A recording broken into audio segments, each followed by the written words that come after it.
was Brass Tacks who posted either as just a fun coincidence, fun fact, or maybe he's making a point that the common denominator between Ryan Day and John Cooper is that they're not from Ohio. Do you think that means anything at all? I don't know. I mean, no, I really don't. I think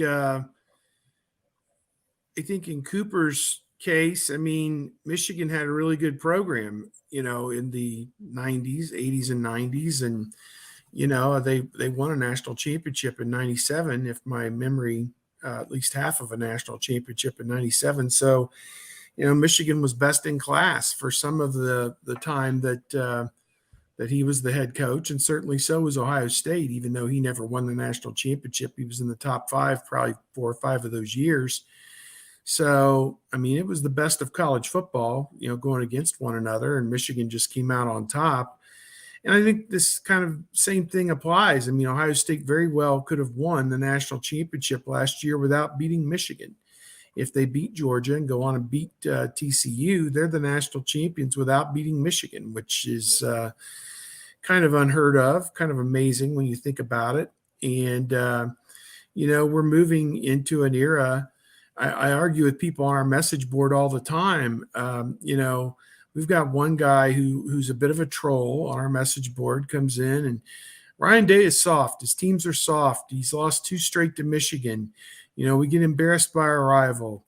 And, I'm like, dude, it's not 1974 anymore. That game still has tremendous significance. But when we move, when they did so well in the rest of their schedule that the committee put them in the playoff anyway, despite losing to Michigan, and they very nearly ran out of there with the national championship, then, kind of your upsettedness is kind of hollow to me. You know what I mean?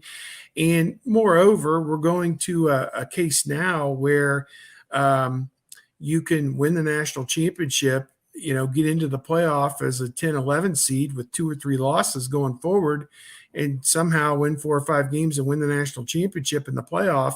That's going to be, or I guess it'd be 4 games. That's going to be incredible if somebody pulls that off. I mean, here are the Cincinnati Bengals 2 years ago. They lost to the Cleveland Browns twice during the regular season, and they had a lead in the Super Bowl in the final minute and very nearly won it. Do you think anybody would have cared that they lost to the Browns twice if they broke through and won the Super Bowl? Hell no. So I know Browns-Bengals is nowhere near the rivalry Ohio State-Michigan is, but, and I'm not trying to denigrate the rivalry, downgrade the rivalry, or anything. I'm just trying to put things in the proper perspective. It is March 22nd. The year is 2023. It is not 1974.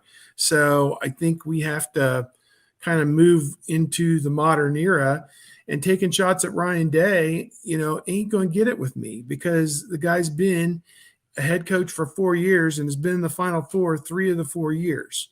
Had